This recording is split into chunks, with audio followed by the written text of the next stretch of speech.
como é bom descansar. Não sei ninguém em casa. Muito bom descansar. Ah, vocês estão aí.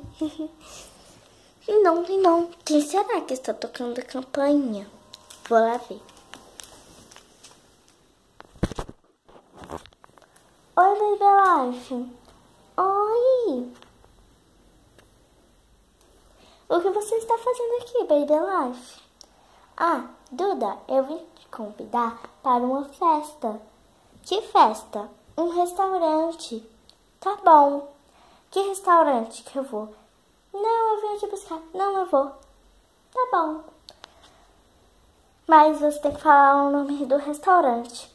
Ah, o nome do restaurante é Boutique Fashion. Ah, tá bom, eu vou. A gente vai comer o quê? Tudo o que você quiser. Você é convidado especial. Quem mais vai? Vitória, eu e você. Só? Eu gosto de convidar pouca gente. Tá bom. Tchau. 2 horas depois. Nossa, já tá ficando tarde. É melhor me arrumar para o restaurante. Melhor me arrumar. Deixa eu me arrumar.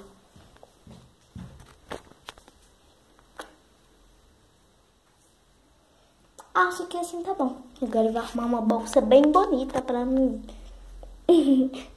Não deve ser um restaurante tão chique assim, né?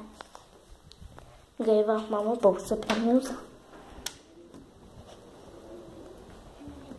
Essa aqui está perfeita. Pronto. Agora eu vou lá pro restaurante. Será que já chegaram? Não sei, vou esperar só mais um minutinho. Né? Esperar só mais um minutinho. Aí eu vou. Mas e se estiver já me esperando? Esse é o problema. Melhor eu ir, né? Daqui a pouco.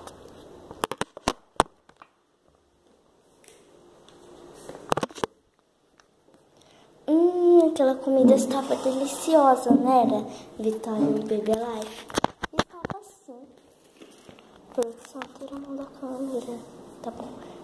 Aquela comida estava muito deliciosa. Eu adorei. Esse restaurante é chique mesmo. Eu adorei. Adorei. Baby, sim. Olha, eu adorei, mas eu tenho que ir agora, tá bom? A festa foi muito boa, a comida tava boa, muito deliciosa. Aquela torta, aquelas batatinhas estavam uma delícia. Tudo, baby. Eu adorei, tá bom? Tchau, baby. Esse foi o vídeo. Se você gostou, clique em gostei e se inscreva no canal.